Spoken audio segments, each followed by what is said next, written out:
The other young fighter we saw this weekend, Edgar Berlanga. Edgar Berlanga. It almost sounds like a naughty word. Like, girl, I'm gonna hit you with that Berlanga. Edgar. Hold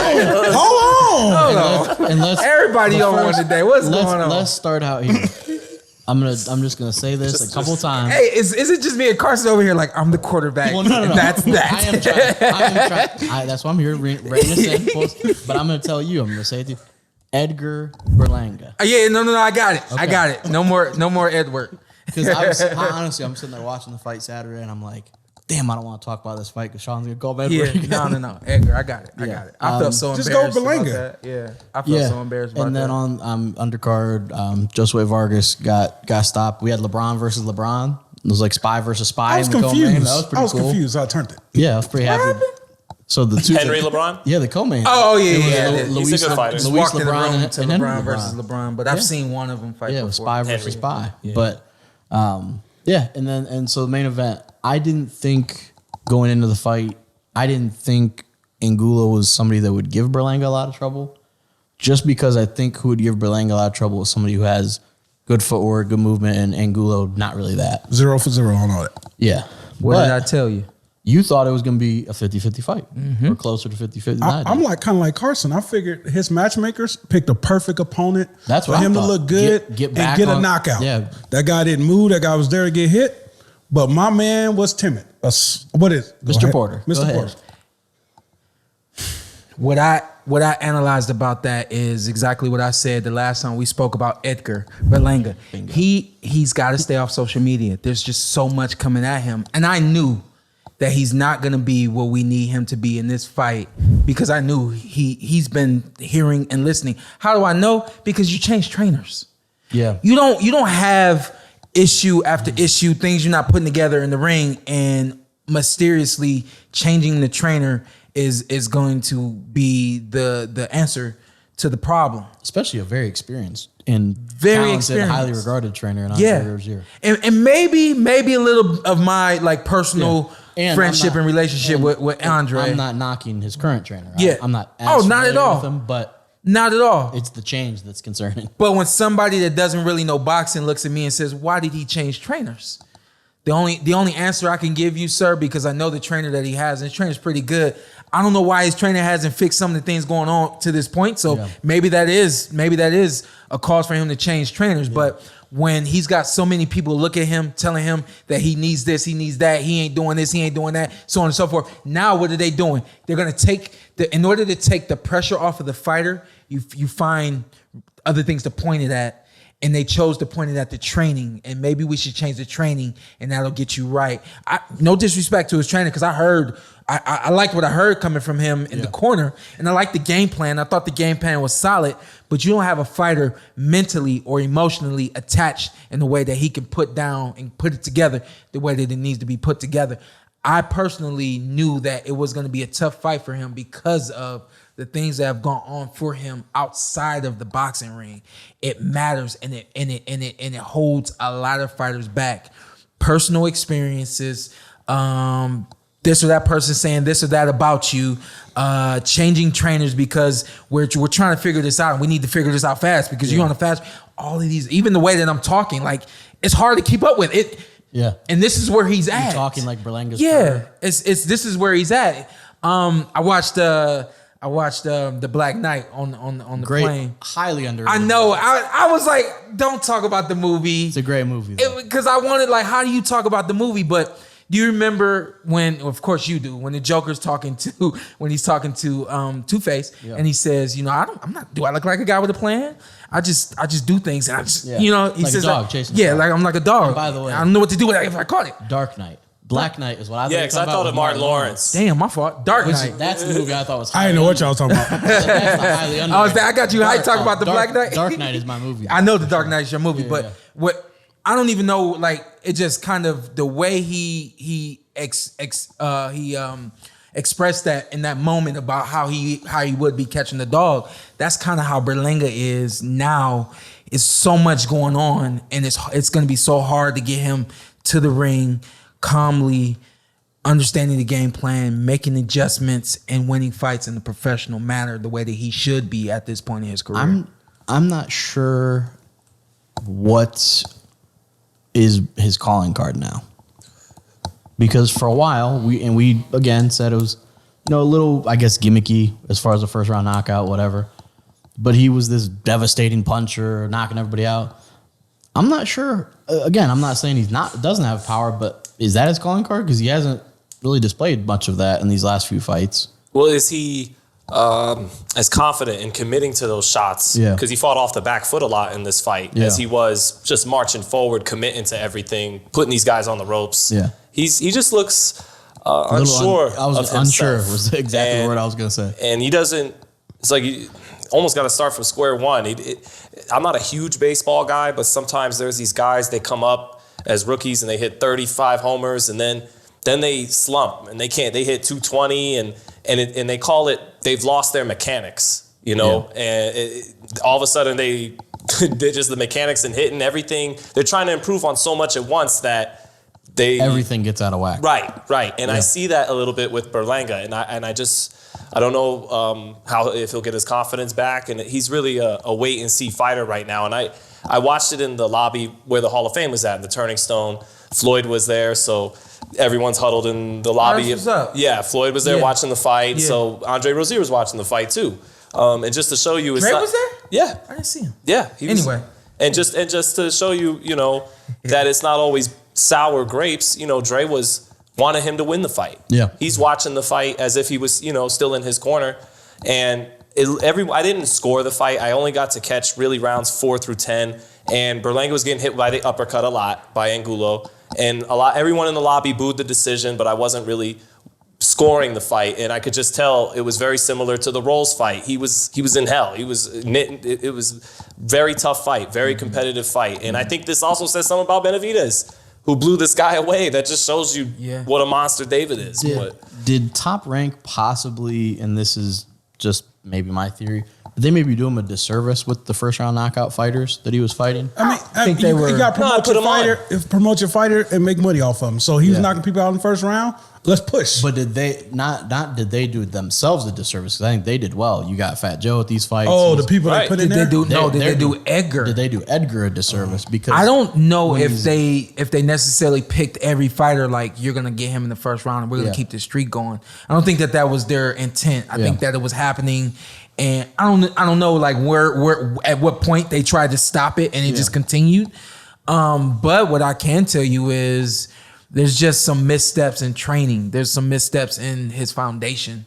And that's why he is where he's at right now. And he's still exciting. He actually went 8 rounds with someone and dropped him 4 times. Mm-hmm. And it was an exciting fight because he was putting him on the ground. He showed power. Yeah.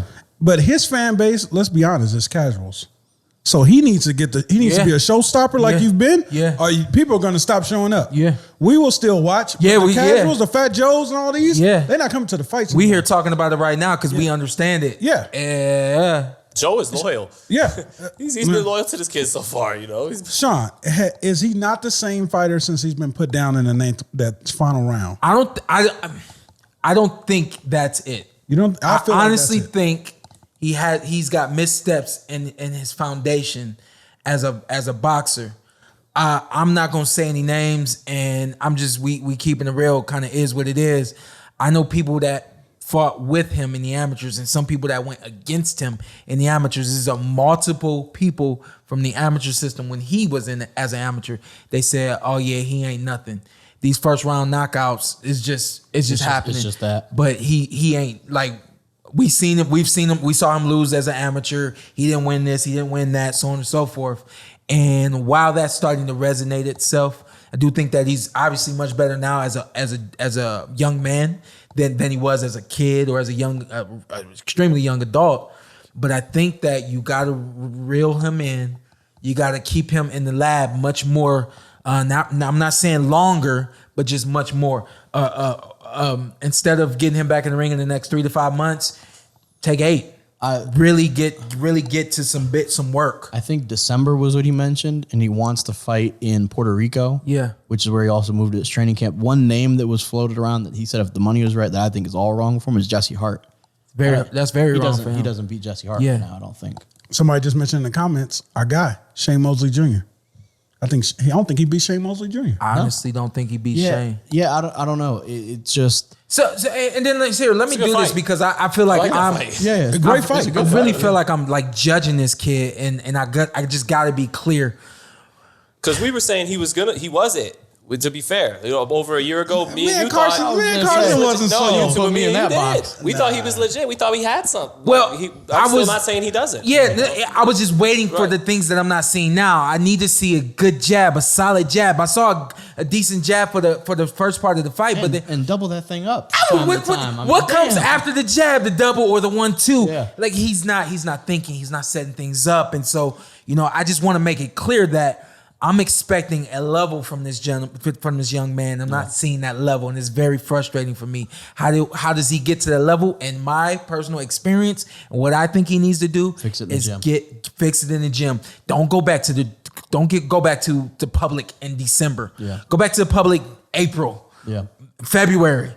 Take some time to make sure that the whole team is together and the whole team feels like we're ready to be shown on TV. And for this last one that I'm done, Malik Montgomery, my dad's fighter, has been on TV one time since my dad's had him. And my first thing was, "Hey, Dad, when you gonna get him on TV?" Yeah. I think the kid was 4-0 or 5-0 when my dad got him. What's he now? 15-0, 14-15-0? Yeah. 14-15-0 Yeah. My dad, when I said, "Hey, Dad, FS1, so on and so forth," my dad said, "We're not doing that." I said, "Why not?" He said, "I'm gonna take my time. I'm gonna make sure I know what I got, and then once I know what I got, I'm gonna make sure he can produce. I'm gonna make sure he's ready, TV ready." This kid now is not TV ready. Yeah. And in order for him to get TV ready, there's gotta be two things. Number one, he's gotta get back in the lab, stay out of the public eye, stay out of social media, all that. And then number two, somebody's gotta be able to touch this and get them back reconnected. You talk to him about him not looking like hesitating and not having confidence. That's this and that's this. How is that? That's not this. That's not this. That's physical. Confidence is something that's internal. Yeah. So they got to build him up eternally as well. But Shawn, outside the ring, he lives the life.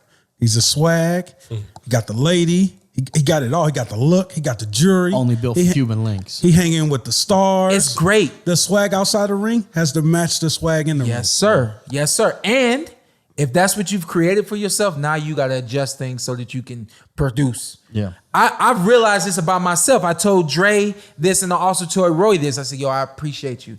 I thank you for your friendship. Congratulations being a Hall of Famer, but I thank you for your friendship. I know that if I hadn't done the things that I've done, we might not be here, but I just thank you for your friendship. I'm grateful that I can be here with you to watch this." I told them that. And Roy was like, "Oh, well, I'm big bro, man. Call me anytime you need me." And then of course Dre says the same thing, but I need them to understand that I understand that I've earned the right to be in that room. Yeah. If I didn't win the belts, there's definitely a lot of people that hit us up on Twitter that wouldn't be hitting me up. Yeah. I earned all of that. My man, you got it. I'm happy for you. Keep it. But now you got to adjust things so that you can keep it. Yeah. And it also, and again, we're raining on Berlanga, but he fought in the main event. So this wasn't 5 fights down the card and we're like, man, he had all those knockouts, but now he's struggling. You put him in the main event, so he's getting criticized like a main event fighter. This comes with being a star. Yeah. And going to the frustration, we certainly don't need to elaborate on this point, but do you think the bite, which... Oh, shoot. I didn't want to talk about that. I thought we was good. No, we don't even have to elaborate. Do you think that is... You bit somebody. No. We're not talking about it. Do you think that's a sign abuse of overall... Is that his frustration? Because he mentioned, he was hitting me, elbowing me. I think that actually was more of a frustration of everything. Yeah. That the fight's not going your way. It's not this. I don't think it was just because he was elbowing. Yeah, speaking of a biter. It was only 4 rounds for me. A 4-round fight. What round he bit him? Like it was 8. Yeah, it was like 8. So it was only a 4-round fight for me. You said, I wasn't able to get off the way I wanted to get off. And I was young. Something in my mind said, bite. And so... With the saber-tooth tiger. Yeah, it was a real quick one. It was a real quick one. He said, he bit me. I said, no, I didn't. Keep fighting. You know what I mean? That dude still has an impression. Big ass teeth in his shoulder. Shout out to Corey Jones. Hey, I fought Shawn as an amateur. Like, no, you didn't. Shout out. It's like it is like a dinosaur. It's a fossil on the shoulder. I saw a tweet. Somebody said, what makes these guys do things like this? And it's just It's frustrating. No, I'm not proud of what I did. Like, it was a moment, and you make it through moments. And once you learn from them, you're supposed to never have no moments again. And he was clearly frustrated, and I didn't feel like there was anything he should be frustrated about. No, but to my point, I won all 4 rounds. Yeah, but I wasn't able to get off like I wanted to, and I was mad. And I was glad that because his post fight was a bit. It was making a joke out of it, which it's not a joke. He could have been disqualified. Yeah, and. You can't really gripe about that. If they DQ you, you're DQ'd. Yeah. And then afterwards on Twitter, he was like, hey, I shouldn't have joked about it. I was wrong to do it. So I appreciated that at least, that he did kind of steer the course back to, because afterwards he's like, oh yeah, Mike Tyson, I bit him. It's like, yeah, that's not great. It's not something really. And he's blessed to have something Shawn never had. He has power. So all you got to do is work on a couple things and boom. Yeah, and get back to delivering it. Mute him. What's up? I'm Showtime Shawn Porter. I'm Ed. Follow me on IG with 2 T's. Let's do it. Let's do it again. All right. Just introduce yourself. Okay. And then you tell them what to do. I'm Showtime Shawn Porter. I'm Anthony Brenagh. Carson Merk. Like, subscribe, comment. This is the Porter Way.